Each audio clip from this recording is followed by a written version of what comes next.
Briahna Joy Gray actually had a debate here on Rising with a journalist that supports, she's more so speaking on the Israeli side of things. And I thought that Bree handled this so incredibly well. But the mountain of lies that this journalist said throughout this interview, brace yourself for this one. Brace yourself. Like the visual images of the atrocities happening in Gaza, the 18,000 people who have been killed in the last 2 months, the bulk of whom are women and children, the 10,000 estimated children that have been killed, the destruction of 80% of housing stock, et cetera, and the critique from the international community has actually had a significant effect on the public perception of Israel and Palestine, United States, such that demographic groups that once disproportionately favored Israel in this conflict are flipping the other way. If you believe that Iran are bad faith actors in all of this, what do you think should happen in Gaza that would not enable them to continue to say, well, look, there's a real humanitarian crisis going on here. The reason we should all be on side is to stop the humanitarian crisis that Israel is inflicting upon Gaza, as opposed to the framing that you offered, world domination, exporting terrorism, those kinds of things. Right. Great question. And I love the way that you set it up very well. Most people do not know all the nuances that you just referred to, but I will start with this.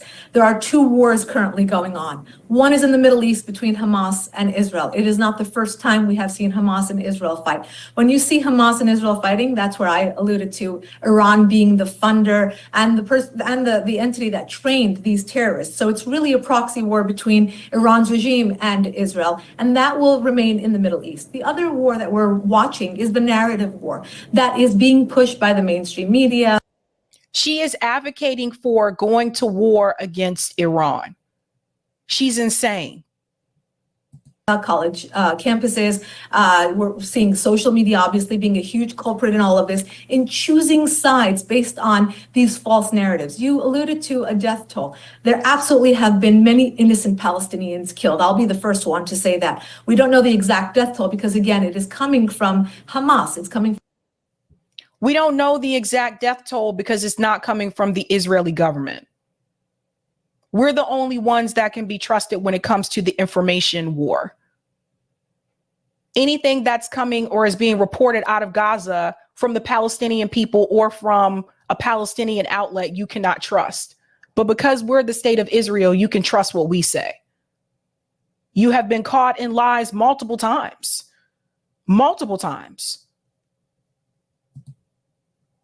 From the Ministry of Health inside Gaza, which is run by Hamas. I will also point to the fact that many of these casualties are what we call collateral damage, meaning Israel, in its duty to defend itself and to eradicate Hamas, is going in and finding Hamas fighters, many times using their innocent civilians, babies, children, as human shields. She's talking fast, so let me show you what she's doing. Notice how she's using the same talking points. This is what they all continue to say. By the way, it's standard PR move. They continue to say, defend itself. They continue to say Hamas basically, hides among the population, that they hide among the civilians, that they use them as human shields.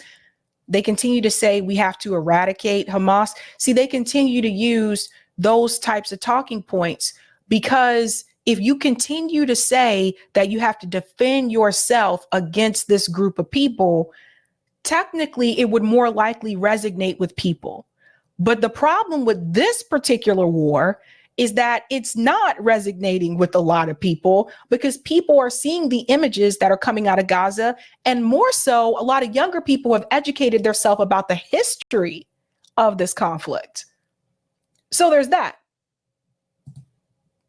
them in hospitals, creating situations where their own constituents, their own civilians are in harm's way, not evacuating them in time, etc. Look, this is not pretty. It's war. And I think a lot of what is lost here is what happened on October 7th. I hear John Kirby really banging his head against the podium every other day when he has these press conferences, again, reminding reporters to start at the origin of all this, which is October 7th. Even if we want to go beyond that, this is a terror organization that is running or in charge of the leadership of the Palestinian people inside Gaza. So when people talk about the disproportionality, let's start with the fact that we're fighting, or the world is fighting, a terror organization with Israel doing the dirty work. The world isn't. See, you see this?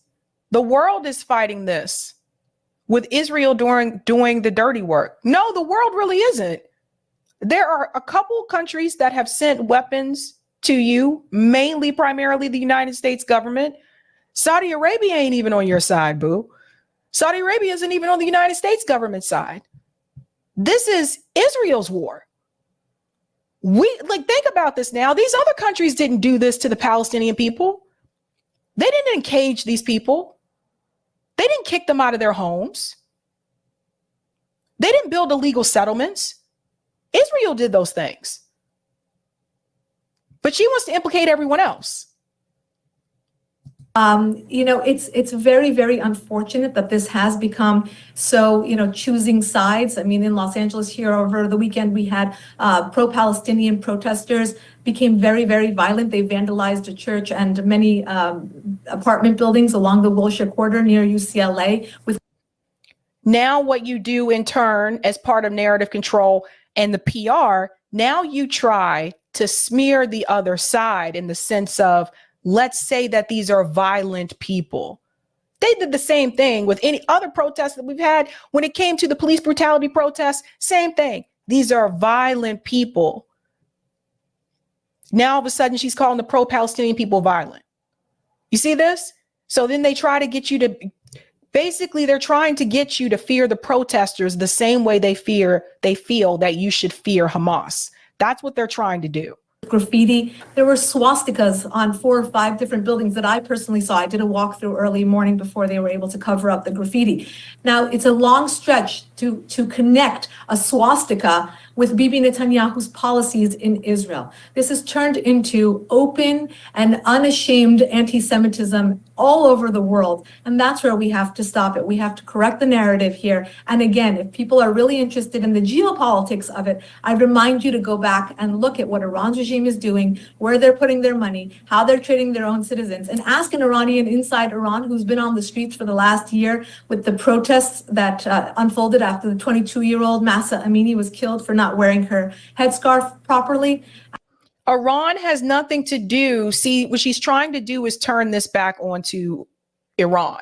Iran has nothing to do with the way that the state of Israel has treated the Palestinian people. They have nothing to do with that. You can say, yes, Iran gave money, they funded, Hamas, they supplied them with weapons. You can say those things. But Iran has nothing to do with the way the Israeli government has treated the Palestinian people from day one. As I read to you earlier, the story about JFK, that told you the history of it. That revealed everything. This was always the plan. So let's divert to Iran. Right to defend yourself. Hamas is using people as human shields. These are the same phrases they all continue to say. Oh, and also anti-Semitism. Ask those women who are taking to the streets how they feel about their government, how they feel about Israel, how they feel about the war going on right now. You'll get a more accurate answer out of one of them than you will from the influencers who are leading the discussion on social media. There's a lot. Notice how she made it about Iran there. I guess I can start by asking you, you said that this started on October 7th, but of course, as many people point out, this is a conflict that's been going on for 75 years since the 1948 Nakba, during which 700,000 Palestinians were forcibly removed from their homes in Israel, and many of whom were forced into Gaza. The population in Gaza is largely, even before this crisis, an itinerant. migratory population, refugee population, and of course, some of the most egregious early bombing campaigns that we saw in Gaza were those that were targeting, or at least they hit, whether or not they were targeting, hit various refugee camps like Jabalia within Gaza, and then along with UN targets and other hospitals, churches, mosques, universities, and other places that seem to have no tactical or military relevance. Of course, we know that Israel has repeatedly claimed that Hamas is under every building an innocent person it has hit. But as we've just reported earlier this week on the show, an Israeli analysis, along with other international analysis, showed that Israel has been doing a worse job of avoiding civilians than any other conflict zone in the world in the last 20 years. The ratio of civilians that have been hit as compared to their own articulated stated targets has been wildly askew. That being the case, and given that this is rooted back in 1948, and the fundamental concern that is being raised by people in Palestine and much of the Arab world is the ongoing occupation of the people of Gaza and their inability to have their own sorry, state. I have to stop you right there, because there are a few things. See, they don't like it when you start to, let me tell you something. You guys ever notice something? Her, Mark Regev, anyone that's speaking on the side of Israel, they don't like it when you start to use words like occupation and oppression. They don't like that. And they always want to interrupt at that point. I kid you not, right? Because they don't want you to see the state of Israel in that light. But that's exactly what we have here. That's exactly what we have here. We watched Marianne Williamson tell Lauren from Fifth Harmony that the people were not occupied, only to have to come back. She was so firm about her position, only to have to come back and apologize on Twitter that she didn't realize that was going on. Now, I don't know how that's possible, considering we've been talking about this for years, but they do that on purpose. They won't even let her finish what she's saying. It's like they hear those words, it's wait a minute, no, we got to stop that. Because remember, she said she's there to correct the narrative. So she's trying to change the narrative, and the words occupation and oppression don't change that narrative. You said that I didn't interrupt you, Miss Lisa. I didn't interrupt you. Well, look, I let you say what you wanted to say. You characterized the protests in ways that I would not. They were protesting Joe Biden's visit to LA. You made a lot of characterizations that I would personally object to, but I just want to narrow it down if I could and ask you about what do you say to people who say this conflict did not in fact start on October 7th, that prior to October 7th, Israel had already killed hundreds of Palestinians. The death toll of Israel killing Palestinians has always historically been higher than the other way around. And is the fighting ever going to stop if the people of Gaza and the people of Palestine aren't allowed to have their own freedom?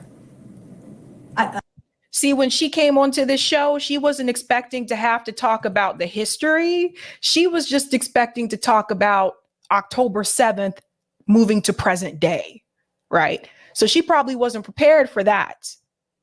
Now look at her reaction.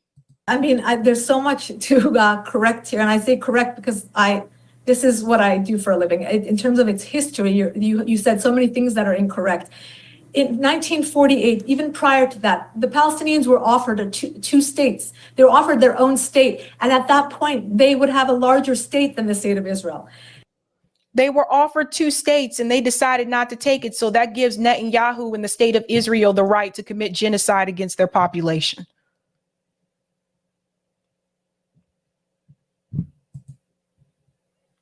Then if you want to move forward, the number of casualties, well, why are they massacring Jews, innocent civilians, and not expecting there to be any sort of retaliation? Who was massacring who first? Who kicked who off their land? Killed them.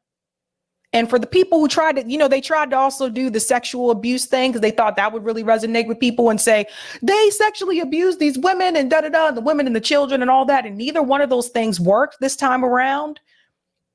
But you should also know that when they going back to 1948, when they forced them off the land, not only did they kill some of them and force some of them off the land, but they also assaulted some of those women.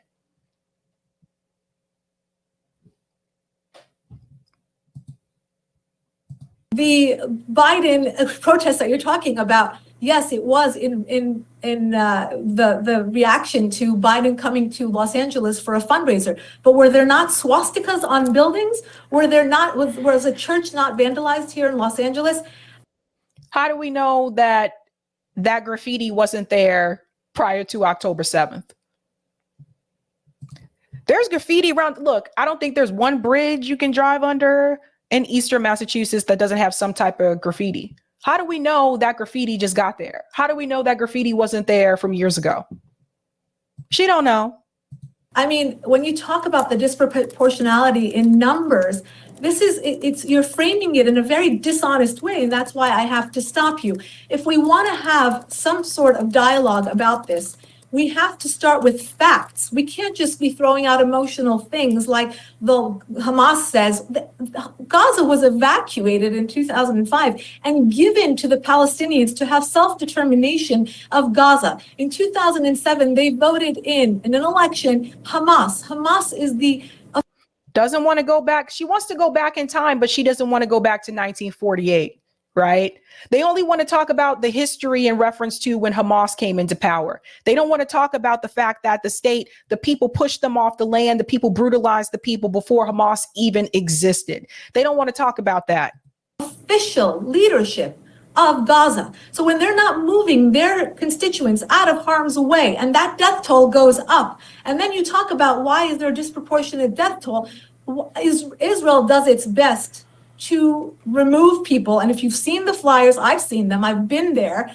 I've actually seen how they get people out, and they actually go with the loudspeakers and the megaphones and they try to get them out, which absolutely goes against their military strategy, by the way. They allow people. Goes against their military strategy. So the actual strategy that they have is to not warn and alert the people. Let me just say something here, because this is where she starts to get, I think, this is where she's going to start to get a little bit emotional. Let me say something here.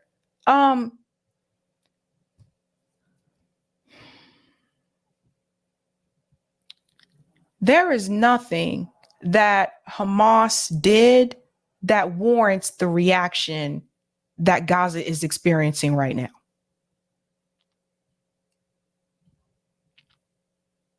The level of bombing, the children, the schools, the hospitals, none of that. But see, she is there to simp for Israel.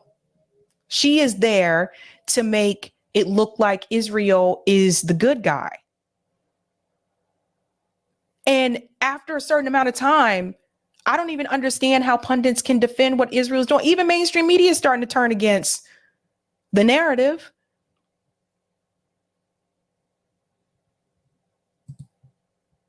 People to move out, and Hamas tells them not to. We saw the footage of Israeli tanks escorting Gazans out of harm's way. We saw the United States go to bat to get American Palestinians out of Gaza when the Hamas would not let them out.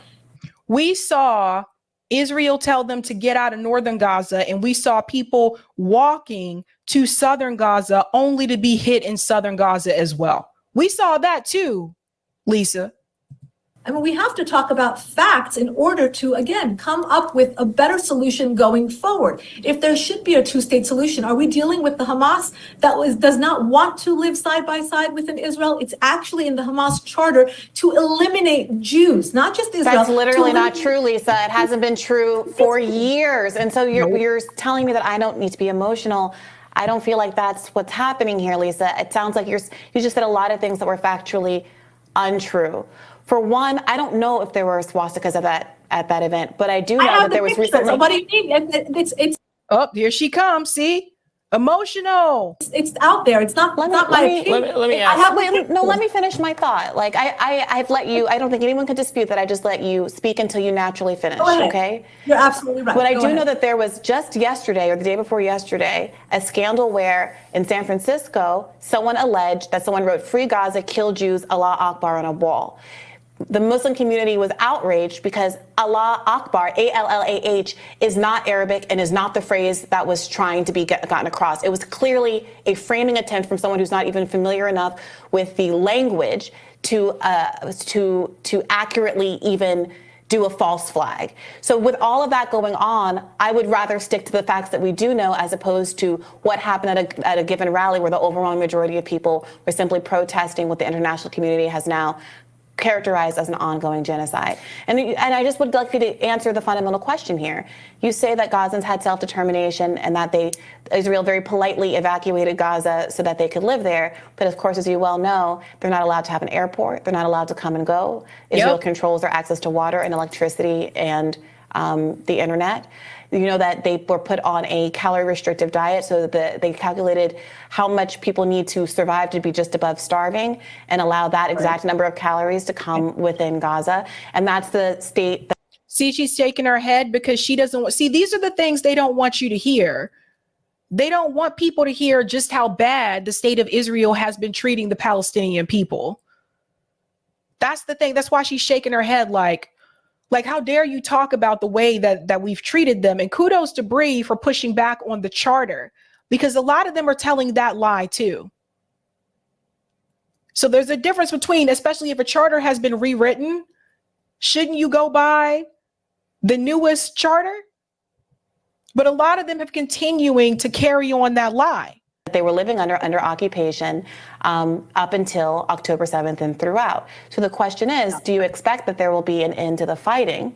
Do you expect the Gazans to stop resisting their occupation if they never are allowed to have genuine self-determination? Says this. Listen, how many millions of dollars did this massacre on Israel cost Hamas? Why? She don't want to answer that question. Wasn't that money put into giving them more calories? Why are they spending all their money and resources on creating bombs instead and tunnels instead of using those pipes to give the Gazans clean water? Let me pause here for a second. See, now she gets emotional. Let me explain something, folks, because we're going to talk about oppression for a second, okay?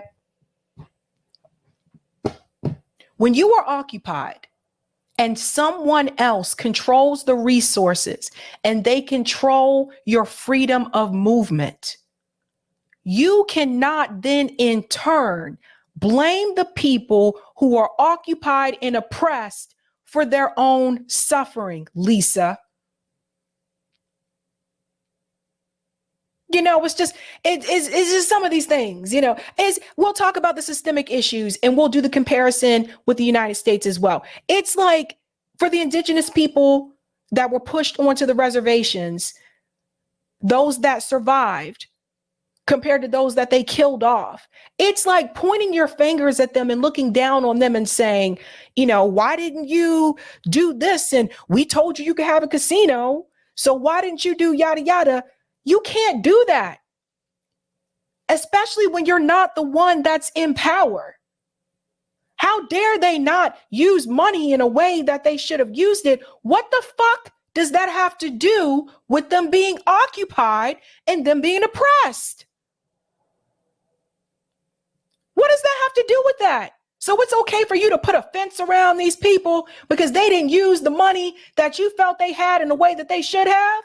Hell, if that's the case, Lisa, should we put a fence around people in the projects like they used to do back in the day and tell them only to move from point A to point B? And if they end up in another neighborhood, it's okay to call the police and kill them? Is that what you think, Lisa? So people who are living in poverty, people who are struggling, it's their fault if they were born into it. Imagine being born in a cage. These people are fenced in. That's their fault.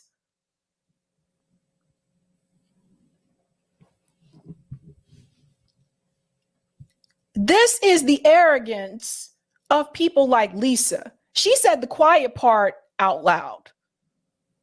She's blaming the oppressed. See, I told you this wasn't just about Hamas. She's blaming the Palestinian people. She's blaming the oppressed.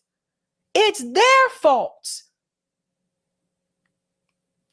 How can you blame the people who are occupied for being occupied when the people who are occupied have no damn control and they're not in power and they don't have the resources? How can you? How can you? Why you sit up there and you protect this racist regime. How can you? This is the craziest shit I've heard all day. I remember I watched this interview. I said, I'm going to watch this twice. I watched this interview twice. And I said to myself, Lisa's a damn fool. Because while Bree sat there so calmly debunking her talking points, Lisa was the one that got outraged and got emotional because Lisa couldn't answer the questions about why Israel's been occupying those damn people. I mean, I'm sorry, but you're framing these questions in a way that it's like, there's a lot of logic. We're talking about a terror organization that does not care about the Gazans, and you're asking for the international community and Israel, the United States and the UN to care more for the Gazans than their own leadership does. I would say they do care about the Gazan people. You know, it's like you're born occupied. You are born occupied. And you expect those people to just sit there and just deal with it? Would you have made excuses for slavery, Lisa? Would you have made excuses? And say, well, the Europeans didn't know how to grow rice, so they had to bring people over to grow rice. Would you, Lisa? Because that's what I'm starting to think. That's what I'm starting to think. Well, Israel had no choice because, you know, they were supposed to live there and it's the Holy Land. So they had no choice. And then they had to kick the people out because of Hamas. The people were kicked out before Hamas even existed. The displacement, the aggressive displacement and violence against the Palestinian people, and then the occupation of the Palestinian people is what gave you Hamas in the first damn place. So everybody want to start with Hamas, but they don't want to talk about how we got there. Let's start with step one, calling out Hamas as a terror organization. Step two, calling out the massacre of October 7th as a terror attack. Step three, talking about Iran's regime responsibility in all this in funding Hamas and training those Hamas militants. Step four, I did an article in 2014 that got me put on the Hamas hit list where I interviewed dozens of Palestinians living in Gaza that said that they blame Hamas for the trajectory of their lives and not Israel. These are realities. The Palestinian people are in fact victims. They're not victims of the international community and Israel. They're victims of their own leadership, whether it's the PA or Hamas. And that is what we. How are they not victims when you cage them in? They're not victims of Israel, but Israel caged them in. Have to talk about the caloric diet. I mean, and look at this massacre that happened. If you what were about Israel, the caloric diet? Do you want to finish that thought? Point? What about the caloric diet? Do you want to finish that thought? How do you justify keeping a population near starving? Listen, the Hamas needs to provide more for its citizens. Doesn't need to spend millions of dollars. How should they do that? How should they do that? Humanitarian aid that went in. How much of that do you think lands? The food comes from Israel. Israel decides what gets through those gates and what doesn't. What does that have to do with Hamas? Are you aware that there's a blockade on Gaza? Ma'am, are you aware that there's a blockade on Gaza? Gazans aren't even allowed to fish off the coast of their own land because of the Israeli blockade? This is absolutely, this is absolutely not true. It's not true. Listen to this. The checks that they have on Gaza is because of pure security. When they use an ambulance with a fake pregnant woman inside of it to conduct a suicide bombing on the border or come into Israel, this is why they need to have a checkpoint there. Does that not make sense? Does Israel not have to protect itself for things? What does that have to do with denying them the right to fish off their own coast, denying them the right to have access to clean water, denying them the right to have certain food come into God? What does that have to do with all of that? And who is Israel to patrol that any damn way? Things like October 7th not to happen over and over again, the way Hamas has sworn it will happen over and over and over again. And to the international community that's calling for a ceasefire, we would all love to see this war end. But before you call for a ceasefire, call for those hostages to be released. Call for Hamas. The 3 hostages that were just killed by the IDF? Those hostages? Because where are you at on that, Lisa? To put down its weapons, call for Iran's regime to stop supporting terror organizations. This is what we all want. We would love for there to be Palestinians and Jews living side by side in peace. All of the world, all of the countries in the Middle East living side by side in peace. Look at this. Who's doing the terrorizing, guys? Who's doing the terrorizing? Who's the one committing genocide right now against the Palestinian people? Hamas or the state of Israel? Who's the one kidnapping children from their parents and putting them in prison? Who's the one doing that? Who's the one having these men stripped down to their underwear and get on their knees and humiliating them in the public square? Who's the one going around harassing and assaulting the Hasidic Jews that are anti-Zionist in Israel? Is that Hamas doing that? No, that's the IDF. Who's the real terror here? This is the same type of narrative that they use for victims of police brutality in the United States. He should have turned around when he said so. Why were you resisting? Why did you look a different way? Why did you do that? You're blaming the victims instead of blaming the powers that be that's in charge. Instead of blaming the state of Israel, instead of blaming the IDF. The IDF, I feel, is a terrorist organization.